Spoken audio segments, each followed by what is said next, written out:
Radio Kantipur, radio राष्ट्रको।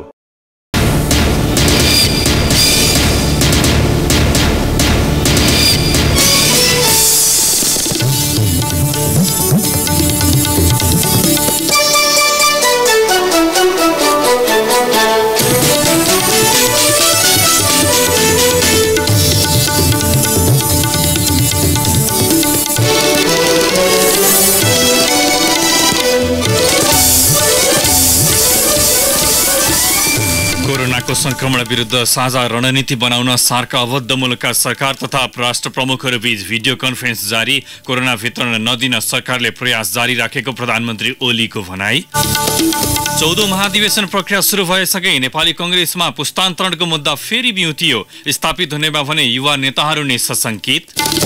संघीय निजामती विधेयकमाथि उच्च स्तरमा सहमतिको पहल भइरहेको भन्दै सरकारद्वारा संसदीय समितिसँग थप समय माग। कर्मचारी समायोजनको परिस्थितिमा विधेयक प्रस्तुत भएकाले व्यापक संशोधन आवश्यक रहेको मन्त्री त्रिपाठीको भनाई। कोरोना संक्रमण न्यूनीकरणका लागि भन्दै स्पेन र फ्रान्समा 10,000 सर्वसाधारणलाई क्वारेन्टाइनमा राखियो। एल साल्भाडोर र काजाकिस्तानद्वारा आपतकाल घोषणा। र नेपाल पुलिस क्लबलाई फुटबलमा सिजनको पहिलो उपाधि। राजश्री जनक कप फुटबलको फाइनलमा कञ्चनजङ्घा एफसी 2-1 ले पराजित। नमस्कार, कान्तिपुर डायरीबाट साथी बासु अनि तेजेन्द्रको समाचार अब विस्तारमा। केन्द्र सरकारले कोरोना भाइरस रोकथामका लागि प्रदेश र स्थानीय सरकारसँग सुझाव लिएको छ।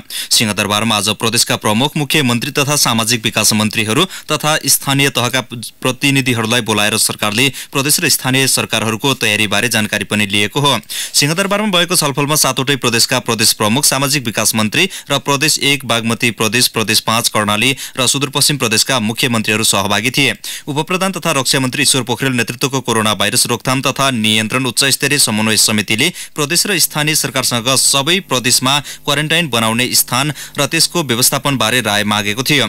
जवाफमा उनीहरूले आवश्यक पर्ने औषधि, स्वास्थ्यको तयारी, स्वास्थ्य कर्मीहरूको बीमाको सम्बन्धमा गम्भीर बन्न केन्द्र सरकारको ध्यानकर्षण गराएका थिए। बैठकमा सहभागी मुख्यमन्त्रीहरूले कोरोना भाइरस रोकथामका लागि बजेट अपुग भएको भन्दै व्यवस्थापनका लागि सरकारको ध्यानकर्षण गराएका थिए। कोरोना भाइरस परीक्षणका लागि प्रदेशमा पूर्वाधार कमजोर रहेको बताउँदै उनीहरूले उपकरण, परीक्षण स्थल, जनशक्तिको अभावमा प्रभावकारी काम गर्न नसक्ने बताएका थिए। विभिन्न नाका अस्पतालहरूमा स्थापना भएको क्वारेन्टाइनमा पनि आत्मसुरक्षाका लागि प्रयोग भएका सामग्री समेत कमसल रहेको तर्फ ध्यान दिन विकास मन्त्रीहरूको केन्द्र सरकारलाई सुझाव थियो। विश्वमा महामारीको रूप लिएको कोरोना भाइरस नेपाल प्रवेश गर्न नदिन उच्च सावधानी अपनाएको सरकारले संसदलाई जानकारी गराएको छ। राष्ट्रिय सभाको आजको बैठकमा स्वास्थ्य तथा जनसङ्ख्या मन्त्री भानुभक्त ढकालले सरकारको तयारीबारे जानकारी गराउँदै नेपालभित्र कोरोना प्रवेश गर्न नदिने पहिलो उद्देश्य रहेको बताउनुभयो। यसअघिका बैठकमा सांसदहरूले नेपाल कोरोना भाइरसको जोखिममा रहेको भन्दै सरकारको तयारीबारे जिज्ञासा राखेका थिए। जवाफमा स्वास्थ्य मन्त्री ढकालले मुलुकभर 235 वटा आइसियु र 155 आइसोलेटेड बेड तत्काल व्यवस्था गर्न सरकार जुटिसकेको उल्लेख गर्नुभयो। संक्रमण फैलिएमा सबै अस्पतालमा संक्रमितलाई पठाउने भन्दा पनि उपत्यकाका निश्चित 3 अस्पताललाई केन्द्रित गरेर प्राथमिकताका साथ उपचार गर्ने योजना रहेको उहाँले सुनाउनुभयो। मन्त्री ढकालले औषधि र औजारहरू आवश्यक मात्रामा जोहो गर्ने कुरामा सरकार लागि परेको पनि संसदलाई जानकारी गराउनुभयो। कोभिड-19 संक्रमणबाट बच्न मुलुकका 3वटै सुरक्षा निकायले पूर्व तयारी सुरु गरेको जनाएका छन्। सरकारले गठन गरेको उपप्रधानमन्त्री तथा रक्षा मन्त्री ईश्वर पोखरेल नेतृत्वको उच्चस्तरीय समन्वय समितिको निर्देशनपछि सुरक्षा निकायले पूर्व तयारी थालेका हुन्।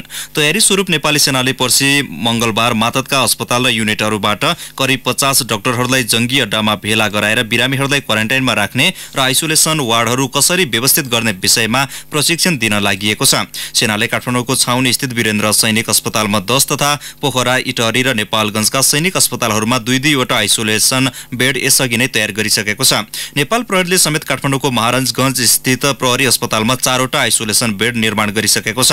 सशस्त्र प्रहरीले पनि बलम्बु स्थित सशस्त्र प्रहरी अस्पतालमा आइसोलेसन कक्ष निर्माण अन्तिम चरणमा पुगेको जनाएको छ। यस्तै कोरोनाकै कारण नेपाली सेना र नेपाल प्रहरीको UN शान्ति मिसन समेत प्रभावित भएको छ। संयुक्त राष्ट्रसङ्घको मिसनका लागि दक्षिण सुडान उड्ने तयारीमा रहेका 679 जना सैनिक अधिकारीहरू रोकिएका छन्। यस्तै दक्षिण सुडान जाने पालोमा रहेका नेपाल प्रहरीका 17 अधिकृत पनि रोकिएका छन्। यस्तै विदेशमा तालिमका लागि जान लागेका सुरक्षा अधिकारीको उडान समेत रोकिएको छ। सशस्त्र प्रहरी बलमा भने तत्काल रोटेसन नभएकाले UN मिसनमा असर परेको छैन। कोरोना त्रासका कारण 3वटै सुरक्षा निकायका आन्तरिक तालिम तथा भर्ना प्रक्रिया समेत प्रभावित भएका छन्। तीनवटै सुरक्षा निकायले यसअघि नै स्वास्थ्य सावधानी अपनाउन सम्पूर्ण युनिटलाई निर्देशन जारी गरिसकेका छन् भने नेपाल प्रहरीले अति आवश्यक भए मात्र मादक पदार्थ सेवन मापसे जाँच गर्न ट्राफिक प्रहरीलाई निर्देशन दिइसकेको छ। प्रधानमन्त्री केपी शर्मा ओलीले विश्व महामारीको रूप लिएको कोरोना भाइरसको संक्रमण नेपाल भित्रन नदिन नेपाल सरकारले उच्च सतर्कता अपनाएको बताउनु भएको छ। संक्रमण विरुद्ध साझा रणनीति तय गर्न आयोजित दक्षिण एसियाली क्षेत्रीय सहयोग संगठन सार्क आबद्ध राष्ट्र प्रमुख तथा प्रतिनिधिहरू बीचको संयुक्त भिडियो कन्फरेन्सलाई सम्बोधन गर्दै प्रधानमन्त्री ओलीले सो जानकारी गराउनु भएको हो। अबै नाकामा कडाई, अन अराइभल भिजामा रोक, रोजगारीका लागि विदेश जान रोक, सगरमाथा आरोहण स्थगित गरिनुका साथै अस्पतालहरूमा आवश्यक व्यवस्था मिलाइएको प्रधानमन्त्री ओलीको भनाइ थियो। भारतका प्रधानमन्त्री नरेन्द्र मोदीले कोरोना भाइरसको एकजुट भएर सामना गर्नुपर्ने बताउनुभयो। कन्फरेन्सको सुरुवातमै सम्बोधन गरेका मोदीले सार्क देशमा 150 भन्दा कम संक्रमित देखिएको उल्लेख गर्दै भारतले कोरोना सम्बन्धी जागरुकता अभियान चलाइरहेको जानकारी दिनुभयो। त्यस्तै विश्व स्वास्थ्य संगठनले कोभिड-19 लाई महामारी घोषणा गरेकाले निकै सतर्कतापूर्वक यस विरुद्ध अभियान चाल्नुपर्ने उहाँको भनाइ थियो। जारी कन्फरेन्समा नेपाल र भारत सहित पाकिस्तान, बंगलादेश, अफगानिस्तान, श्रीलङ्का, मालदिव्स र भुटानका सरकार तथा राष्ट्र प्रमुख तथा प्रतिनिधिहरूले धारणा राखिरहेका छन्। यसअघि सन् 2003 मा सार्स महामारीका समय तथा सन् 2014 मा बर्ड फ्लूको संक्रमणका कारण सार्क मुलुकबीच क्षेत्रीय रणनीति तयार भएको थियो। त्यस समय भाइरस चाँडो नियन्त्रणमा आएर सार्क मुलुकमा खासै असर नगरेका कारण रणनीति कार्यान्वयन तहसम्म पुगेको थिएन। सार्कमा स्वास्थ्य मन्त्री स्तरीय जनस्वास्थ्य क्षेत्रका कार्य गर्ने संरचना रहेका कारण पनि सहज हुने सार्क सचिवालयका प्रवक्ता दधिराम भण्डारीले जानकारी दिनुभयो। कोरोना भाइरसको संक्रमण फैलिन नदिन प्रदेश सरकारले प्रभावकारी काम नगरेको भन्दै सत्तारूढ दल नेकपाकै सांसदले आलोचना गरेका छन्। प्रदेशसभाको आजको बैठकमा सत्तारूढ नेकपाका सांसद गोपालचन्द्र बुढाथोकीले कोरोना भाइरसको संक्रमण फैलिन सरकारले गरेको काम प्रभावकारी नभएको भन्दै आलोचना गर्नुभयो। अन्य मुलुकमा संक्रमित भएका पर्यटक तथा व्यक्तिहरू पूर्वी नाकाबाट प्रवेश गर्ने जोखिम रहेकाले त्यसतर्फ प्रभावकारी रूपमा सतर्कता नअपनाएको बुढाथोकेको भनाइ थियो। नेकपाकै सांसद राजन राईले कोरोना भाइरसको संक्रमण फैलिन नदिने प्रदेश सरकारको तयारी कागजमा मात्रै सीमित रहेको बताउनुभयो। प्रदेश सरकारले विश्वव्यापी रूपमा फैलिँदै गएको कोरोना भाइरसको संक्रमणबाट बच्न रोकथाम, प्रतिरक्षा र उपचार व्यवस्था सम्बन्धी एकीकृत कार्य योजना तयार पारेर गत बिहीबार सार्वजनिक गरेको थियो। कोरोना संक्रमणको आशंका गरिएका झापा भद्रपुरका 42 वर्षीय व्यक्तिको फोक्सोमा निमोनिया भएको पुष्टि भएको छ। चिकित्सकको भनाइ उद्धृत गर्दै उनका श्रीमतीले काठमाडौँको ग्रान्डी अस्पतालमा उपचार र पतिको फोक्सोमा निमोनिया भएको बताइन्। उपचारका लागि विराटनगरको नवल अस्पताल पुर्याएका उनलाई अस्पतालले काठमाडौँ रेफर गरेको थियो। उता पश्चिमी नेपाल बस व्यवसाय प्रणालीले यात्रुहरूको तापक्रम मापन गरेर मात्र यात्रा गराउने भएको छ। भाइरसको संक्रमणप्रति सतर्कता अपनाउँदै आफू मातहत रहेका टिकट काउन्टरहरूमा तापक्रम मापन गर्ने व्यवस्था उसले गरेको हो। महानगरी प्रहरी परिसर काठमाडौँले कपन क्षेत्रबाट 1.5 लाख सर्जिकल मास्क बरामद गरेको छ। यस क्रममा केही व्यक्ति पक्राउ पनि परेका छन्, तर उनीहरूको परिचय खुलाइएको छैन। हिजो पनि प्रहरीले काठमाडौँका 78,000 मास्क सहित 8 जनालाई पक्राउ गरेको थियो। काठमाडौँमा मास्कको कृत्रिम अभाव सिर्जना भएको भन्दै प्रहरीले विशेष अपरेसन चलाएको छ। युरोपेली मुलुक बेल्जियममा कोरोना भाइरसको संक्रमण तीव्र भएसँगै सरकारले नयाँ नियम लागू गरेको छ। बेल्जियमका क्याफे, रेस्टुरेन्ट, कलकारखाना, बढी जमघट हुने सार्वजनिक ठाउँहरूमा भेला हुन बन्दिज लगाइएको छ। संक्रमणलाई अधिकतम कम गर्न सरकारले शनिबारदेखि लागू हुने गरी सतर्कता सूचना पनि जारी गरेको छ। बेल्जियमबाट सहकर्मी नीलम घिमिरेले पठाएको यो सामग्री। सरकारको पछिल्लो सूचनासँगै बेल्जियममा रहेका नागरिकको दैनिकी समेत प्रभावित भएको छ। विद्यालयहरू बन्द भएका छन्। बेल्जिक तथा नेपालीले सञ्चालन गरेका थुप्रै रेस्टुरेन्ट, क्याफे र बारहरू समेत बन्द भएका छन्। बेल्जियममा 3 सातादेखि कोरोना भाइरस देखिएपछि सरकारले शनिबारदेखि मात्रै उच्च सतर्कता अपनाएको हो। सरकारको पछिल्लो कदमले यहाँका नागरिकसँगै नेपालीहरू प्रभावित भइरहेको 2 दशकदेखि बेल्जियममा बस्दै आएका विष्णु भोजेलले बताउनुभयो। सुरुको चरणमा चाहिँ सरकार पनि कन्फ्युजनमै रह्यो, के गर्ने के नगर्ने। जनस्वास्थ्यको लागि चाहिँ अलिकति बढी महत्त्व दिनुपर्छ भनेपछि युरोपमा सबैभन्दा अग्रिम स्थानमा आएर चाहिँ प्रिकसनहरू चाहिँ अगाडि ल्याएको छ। अहिले जस्तो ट्याक्कै लकडाउन होइन यो, तर यो संक्रमण नफैलियोस् भनेर भिडभाड गर्ने, यो सार्वजनिक यातायातमा चाहिँ भिडभाड कम गराउनको लागि, धेरैसँग चाहिँ ग्रुपमा सम्पर्क नगर्नको लागि चाहिँ यो सामाजिक सम्पर्क जुन नजिकको सम्पर्क छ त्यसलाई चाहिँ टाढा राख्न खोजेको छ। विद्यालय बन्द भएपछि बालबालिका घरमै बसेका छन्। कोरोनाको बारेमा बालबालिकामा कस्तो प्रभाव परेको छ त नेपाली समुदायका बालकहरूको अनुभव। मेरो स्कुल बिदा भएको किनभने कोरोना भाइरस आएको अनि स्कुल बन्द भयो, घरमा बस्ने हो अनि कहाँ जानु पाउँदैन। मेरो स्कुल बिदा हुन्छ किनभने कोरोना भाइरस छ। 3 हप्ता स्कुल बिदा छ, नानीले डल्ला छैन। सपिङ मात्रै जान मिल्छ, पार्कमा नजाऊ भनेको छ समाचार, बन्द गरेको छ रेस्टुरेन्ट सबै, अनि टेकअवे मात्रै गर्न मिल्छ। कोरोनाको संक्रमण फैलेसँगै बेल्जियम स्थित नेपाली दूतावासले पनि अनावश्यक जमघट नगर्न, अत्यावश्यक बाहेक बाहिर ननिस्कन र उच्च सतर्कता अपनाउन आफ्ना नागरिकलाई आग्रह गरेको छ। बेल्जियमका लागि नेपाली राजदूत लोकबहादुर थापा। बेनेलक्समा बस्ने नेपाली साथीहरूलाई हामीले दूतावासका तर्फबाट मार्च 5 तारिक र 6 तारिकमा पनि एमबीसीको तर्फबाट धेरै ग्यादरिङहरूमा नजानको लागि र सभा सम्मेलन इन्डोर अथवा आउटडोर कुनै पनि ठूलो फंक्सनहरू हामीले आफै आयोजना गर्ने कार्यक्रमहरू पनि रद्द गर्न र अन्य कार्यक्रममा हाम्रो पार्टिसिपेसन नगर्नको लागि पनि रिक्वेस्ट गरेका थियौं। सर्भिस लिन आउँदा पनि सकेसम्म पब्लिक ट्रान्सपोर्टेसनहरू युज नगर्नु होला। सरकारी उच्च सतर्कताका बावजुद बेल्जियममा कोरोनाको संक्रमण तत्काल घट्ने संकेत देखिएको भन्ने छैन। यद्यपि पछिल्लो परीक्षणका क्रममा संक्रमितको संख्यामा कमी आएको सरकारले दाबी गरेको छ। बेल्जियममा रहेका अलि बढी उमेर समूहका बेल्जिक तथा नेपाली नागरिकलाई सुरक्षित राख्न विभिन्न कामहरू भइरहेको विष्णु भुजेलले बताउनुभयो। कसरी घर घरमा खाना पुर्याइदिने, बुढाबुढीको मनोबल कसरी उच्च पार्ने भनेर फेरि टिमहरू चाहिँ लागिरहेछ। बेल्जियममा सरकारी उच्च सतर्कतासँगै सचेतनात्मक अभियान जारी छ। बेल्जियम स्थित दूतावास र गैर आवासीय नेपालीहरूले पनि विभिन्न अभियान चलाइरहेका छन्। यद्यपि यहाँ रहेका नेपालीमा एक खालको मनोवैज्ञानिक त्रास भने कायमै छ। रेडियो कान्तिपुरका लागि नीलम घिमिरे, बेल्जियम। पछिल्लो समय एकै दिन 173 जनामा संक्रमण देखिएपछि बेल्जियम सरकारले हाई अलर्ट जारी गरेको हो। सरकारको उच्च सतर्कतासँगै बेल्जियममा रहेका करिब 1,15,90,000 नागरिक समेत प्रभावित भएका छन्, जसमध्ये 8,000 नेपाली नागरिक छन्। हालसम्म 700 नागरिक कोरोनाबाट प्रभावित भइसकेका छन् भने बेल्जियममा 3 जनाको मृत्यु भएको छ। अब ब्रेकको पालो। अब बाँकी प्रसङ्ग सुरुमा कान्तिपुर सविस्तार। कान्तिपुर सविस्तार। नेपाली कंग्रेसमा समय समयमा उठ्ने मुद्दा हो पुस्तान्तरण। अझ महाधिवेशनको छेकोमा युवा पुस्तालाई नेतृत्वमा स्थापित गर्नुपर्ने आवाज पनि बुलन्दै हुन्छ। तर हरेक महाधिवेशनको परिणामले कंग्रेसभित्रको पुस्तान्तरणको मुद्दा हात्ती आयो फुस्सा बनाइदिन्छ। युवा पुस्तामा पनि नेतृत्व हत्याउने आकांक्षा दृढ नहुनु र पुरानो पुस्ताले समेत नयाँलाई विश्वास नगर्ने परिपाटी कंग्रेसमा झागिन थालेको लामै कालखण्ड भइसक्यो। यही अवस्थामा अहिले नै कंग्रेसको नेतृत्व हस्तान्तरण वा पुस्तान्तरण हुन सक्दैन। 7 दशकदेखि चलिआएको परम्परागत संगठनात्मक शैलीको अन्त्य नहुँदासम्म पुस्तान्तरणको मुद्दा समयानुकूल तरिकाले मुखरित हुन सक्दैन। विश्लेषक सुदर्शन आचार्य मुलुककै युवा पुस्तालाई राजनीतिमा डोर्याउने आँट कंग्रेसका युवा नेताले देखाउन नसकेकै कारण नेतृत्वमा उनीहरू रूपान्तरित हुन नसकेको ठान्दछन्। कंग्रेसमा रहेका युवा नेताहरूमा भइदियो के भने दाई, भाउजू, दिदी उहाँहरूलाई कसरी खुसी बनाउने र उहाँहरूबाट कसरी पोजिसन लिने, त्यो पोजिसनमा आफू कसरी टिकिरहने भन्ने खालको सोच नै बढी हावी भयो। त्यसले गर्दा पुस्तान्तरणको मुद्दा चाहिँ देखिने, पुस्तान्तरणका कुराहरू पनि हुने, केही 8-10 भाइ मिलेर कुनै कालखण्डमा स्टेटमेन्टहरू जारी पनि हुने। तर नेतृत्व लिनका निम्ति हामी एकताबद्ध ढङ्गले नेतृत्व लिन्छौँ र नेपाली कंग्रेसलाई र यो समग्र मुलुकलाई हामी बदल्छौँ भन्ने खालको उहाँहरूमा त्यो सोच नदेखिएकै कारण यो पुस्तान्तरणको मुद्दाको विषयवस्तु चाहिँ महाधिवेशन वा विभिन्न कालखण्डमा उठिरहने तर पुस्तान्तरण हुँदै नहुने खालको परिस्थिति त्यसरी देखा परेको। कुनै पनि राजनीतिक दल कि नीतिले बलवान हुन्छ कि त नेतृत्वले। कांग्रेसको हकमा कुरा गर्दा युवा भनिएका नेताहरूले पनि त्यस्तो आँट गरिहालेका छैनन्।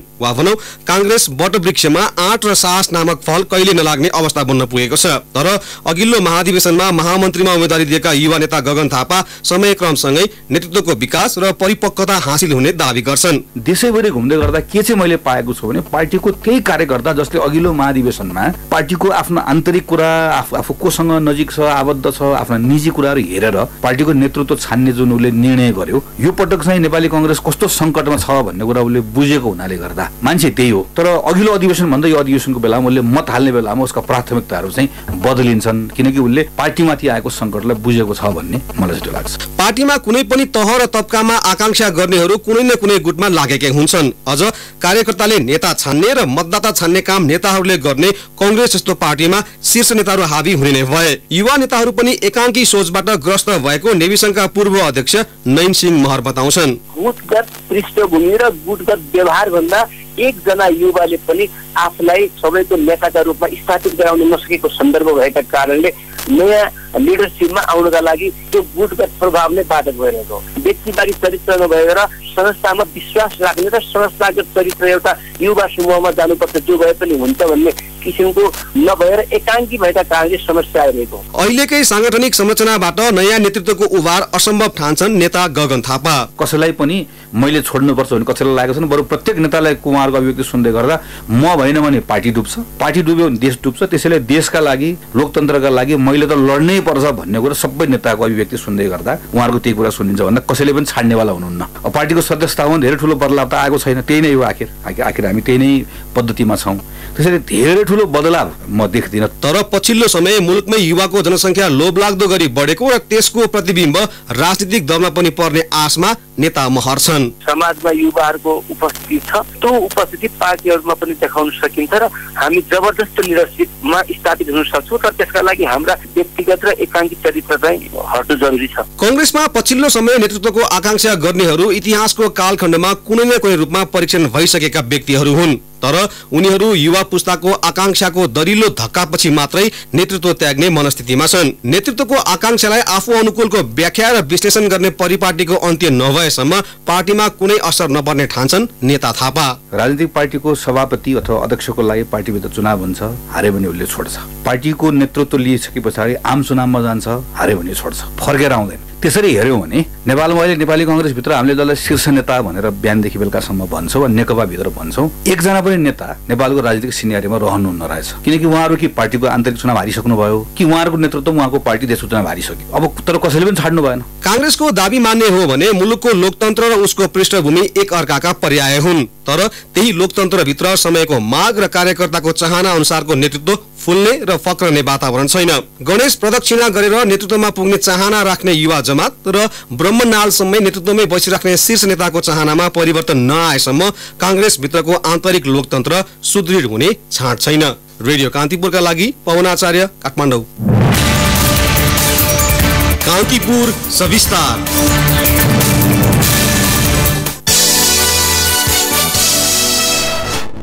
भारतका प्रधानमन्त्री नरेन्द्र मोदीले कोरोना भाइरस कोभिड-19 विरुद्ध लड्न सार्क राष्ट्रबीच संयुक्त आपतकालीन कोष खडा गर्न प्रस्ताव गर्नुभएको छ। सार्क मुलुकका सरकार प्रमुख तथा प्रतिनिधि बीच भएको भिडियो कन्फरेन्समा भारतीय प्रधानमन्त्री मोदीले संयुक्त आपतकालीन कोष स्थापनाका लागि प्रस्ताव गर्नुभएको हो। भारतीय प्रधानमन्त्री मोदीले हरेक राष्ट्रले यसमा योगदान गर्ने र आवश्यकता अनुसार यसलाई परिचालन गर्न सकिने पनि बताउनुभयो। मोदीले यस कोषमा भारतले सुरुमा 10 मिलियन अमेरिकी डलर अर्थात् करिब 1 अर्ब नेपाली रुपियाँ बराबरको राशि कोषमा जम्मा गर्ने बताउनुभयो। कोभिड-19 को प्रकोपले आन्तरिक तथा बाह्य अर्थतन्त्रमा समेत असर पार्ने भन्दै भारतका प्रधानमन्त्री मोदीले सार्क राष्ट्रबीचको सहकार्यले मात्रै यस समस्याको पार लाग्ने उल्लेख गर्नुभयो। सरकारले संघीय निजामती विधेयकमाथि उच्च स्तरमा सहमतिको पहल भइरहेको भन्दै संसदीय समिति समक्ष केही समय थप माग गरेको छ। संघीय निजामती सेवाको गठन, सञ्चालन र सेवाका शर्त सम्बन्धमा व्यवस्था गर्न बनेको सो विधेयक 2075 माघ 10 गते संसद सचिवालयमा दर्ता भए पनि संसदीय समितिमा अड्किएको छ, जसका कारण प्रदेश र स्थानीय तहमा कर्मचारी भर्ना तथा ऐन निर्माणको काम अगाडि बढ्न सकेको छैन। प्रतिनिधि सभाको राज्य व्यवस्था तथा सुशासन समितिको आजको बैठकमा संघीय मामिला तथा सामान्य प्रशासन मन्त्री हृदेश त्रिपाठीले अझै उच्च स्तरमा समझदारी जुटाउने पहल भइरहेकाले केही दिन पर्खन आग्रह गर्नुभएको थियो। कर्मचारी समायोजनको परिस्थितिमा विधेयक प्रस्तुत भएकाले यसलाई व्यापक संशोधन गर्नुपर्ने मन्त्री त्रिपाठीको भनाइ थियो। प्रदेश लोकसेवा र निजामतीको व्यवस्था संविधानमा गरिएको स्मरण गराउँदै मन्त्री त्रिपाठीले संघबाट प्रदेश र स्थानीय तहमा जबरजस्ती पठाइएका कर्मचारीको समस्या र गुनासा सम्बोधन गर्नुपर्ने अडान लिनुभएको थियो। मन्त्रीले समय नदिएका कारण समितिले विधेयक अगाडि बढाउन नसकेको भन्ने सांसदहरूको आरोपको खण्डन गर्दै त्रिपाठीले विधेयकले कर्मचारी तन्त्रलाई सही ढंगले अगाडि बढाउनुपर्छ भन्ने मान्यतामा आफू रहेको उल्लेख गर्नुभयो। त्यसका लागि विज्ञहरूसँग छलफल भइरहेको उहाँको भनाइ थियो। मन्त्री त्रिपाठीले समिति नै विधेयकमा 2 भागमा विभाजित रहेको भन्दै सबै एकजुट हुन आग्रह समेत गर्नुभएको थियो। विधेयकको स्थानीय तहको प्रमुख प्रशासकीय अधिकृत, प्रदेशको प्रमुख सचिव र मन्त्रालयका सचिव तत्कालका लागि संघबाट पठाउने तथा पछि गएर प्रदेश र स्थानीय तहकै कर्मचारी हुने प्रस्तावबारे समितिमा रहेका नेकपाका सांसदहरूको मत बाजिएको थियो। अब केही समाचार संक्षेपमा। गृह मन्त्रालयले 12 जिल्लाका प्रमुख जिल्ला अधिकारी सहित 28 जना सहसचिव तथा उपसचिवको सरुवा गरेको छ। मकवानपुरको प्रजियमा दीपक राज नेपाल, कास्कीमा ज्ञान प्रसाद ढकाल, धनुषामा कोसरी निरौला, अछाममा पुष्प विक्रम पौडेल, धनकुटामा केशव प्रसाद विमली, सिन्धुलीमा योगेन्द्र प्रसाद पाण्डे, उदयपुरमा दीपक कुमार पहाडी, पाँचथरमा अर्जुन कुमार शर्मा, सिराहामा सरोज कुमार गुरागाई र तनहुमा बद्रीनाथ अधिकारीलाई सरुवा गरिएको छ। निजी विद्यालयको बस सञ्चालन व्यवस्थापनका लागि 8 सदस्यीय कार्यदल गठन भएको छ। शिक्षा विज्ञान तथा प्रविधि मन्त्रालयका सहसचिव कृष्ण काप्रेको संयोजकत्वमा 8 सदस्यीय कार्यदल गठन भएको हो। संघीय संसदका महासचिव मनोहर प्रसाद भट्टराईले कार्यकाल पूरा गर्नुभएको छ। भट्टराईले कार्यकाल पूरा गरेर निवृत्त भएपछि खाली भएको संसदको महासचिवको जिम्मेवारी अर्को व्यवस्था नभएसम्मका लागि संघीय संसद प्रतिनिधि सभाका सचिव गोपालनाथ योगीलाई दिइएको छ। सुनको मूल्य आज एकै दिन 1500 ले घटेर आज प्रति तोला 77,000 रुपैयाँमा कारोबार भएको छ। पछिल्लो 4 दिनमा मात्र सुन प्रति तोला 4,500 रुपैयाँले घटेको छ। चाँदीको मूल्य पनि 10 रुपैयाँले घटेर प्रति तोला 790 रुपैयाँमा किनबेच भएको छ। प्रदेशका प्रदेश सभा सदस्य विष्णुतु महाम्फेले प्रदेश सभा बैठकमा लालीगुराँसको राजधानी तेह्रथुमको तिनजुरे मिल्के जलजलित क्षेत्रभन्दा बाहिरबाट राष्ट्रिय गौरवको आयोजना कोशी करिडोर 220 kVA विद्युत प्रसारण लाइन निर्माण गर्न माग गर्नुभएको छ। काठमाडौँको दरबार मार्गबाट प्रहरीले 1 केजी सुनसहित सिन्धुपाल्चोक 12 विषयका भीमबहादुर तामाङलाई पक्राउ गरेको छ। यस्तै मकवानपुर प्रहरीले हेटौँडा उपमहानगरपालिका 19बाट 3.5 किलो चाँदी सहित नवलपरासी गैंडाकोटका कृष्ण रसैलीलाई नियन्त्रणमा लिएको छ। कान्तिपुर डायरीमा अब ब्रेकको पालो। अब आर्थिक समाचार। कोरोना भाइरसको त्रासका कारण भारतले नेपालसँगका प्रमुख 4 बाहेक सबै नाका बन्द गरेको छ। नेपाल र भारत बीच रहेका 24 वटा मुख्य नाका मध्ये दुई देशका नागरिकलाई आवतजावत गर्न 4 वटा नाका मात्र खुला राखिएका छन्। बाँकी सबै नाका अर्को सूचना नभएसम्मका लागि बन्द गरिएको भारतको गृह मन्त्रालयले जनाएको छ। यो सँगै दुई देशका नागरिक बीच आवागमनका लागि वीरगञ्ज रक्सौल, भैरवा सुनौली, महेन्द्रनगर बनवासा र काँकरभिटा रानीगञ्ज नाका मात्र खुला राखिएका छन्। खुला रहेका नाकाहरूमा भने विशेष निगरानी सहित हेल्प डेस्कको व्यवस्था गरिएको छ। नेपालसँगका अधिकांश नाका बन्द भए पनि कार्गो ढुवानीमा भने कुनै समस्या नरहने भारतीय गृह मन्त्रालयले स्पष्ट पारेको छ। कारोबार हुने साताको पहिलो दिन नै धितोपत्र बजारमा ठूलो गिरावट आएको छ। केही दिन यता लगातार ओह्रालो लागेको बजार परिसूचक नेप्से आज पनि 64.14 अङ्कले घटेर 1314.04 अङ्कमा रोकिएको छ। सबै समूहको उपसूचक ओह्रालो लागेपछि समग्र बजार प्रभावित भएको हो। कारोबार रकममा पनि करिब 10 करोड रुपैयाँले कमी आएको छ। आज कुल 174 कम्पनीको 24,041 कारोबारबाट 2,10,14,17,292 रुपैयाँ बराबरका 55,70,030 किता शेयर किनबेच भएको नेपाल स्टक एक्सचेन्जले जनाएको छ।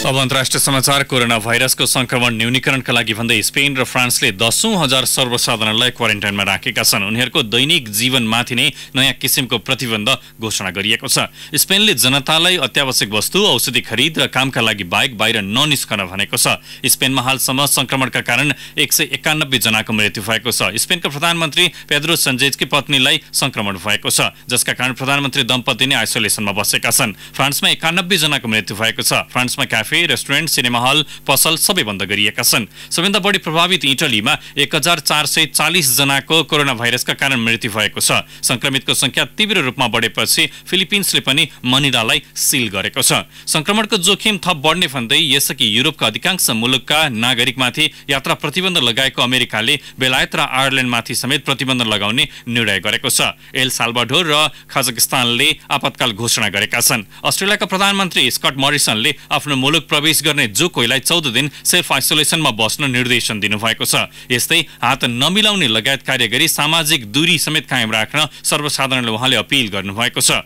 अस्ट्रेलियामा कोरोना संक्रमणबाट हालसम्म 3 जनाको मृत्यु भएको छ भने 250 जना संक्रमित छन्। उज्बेकिस्तानमा पहिलो पटक संक्रमण देखिएको छ। स्थानीय रूपमा फैलिएको भन्दा ठूलो दरले आयातित संक्रमण बढेपछि चीनले विदेशी पर्यटकलाई जाँचमा कडाई गरेको छ। इरानमा हालसम्म 724 जनाको मृत्यु भएको छ। 13,938 जनामा संक्रमण पुष्टि भएको छ। कोभिड-19बाट विश्वभर मृत्यु हुनेको संख्या 5,300 नागेको छ। 141 मुलुकमा फैलिएको छ। कुल संक्रमितको संख्या 1,52,428 रहेको विश्व स्वास्थ्य संगठन WHO ले जनाएको छ। WHO ले कोरोना महामारीको नयाँ केन्द्रबिन्दु युरोप भएको उल्लेख गरेको छ।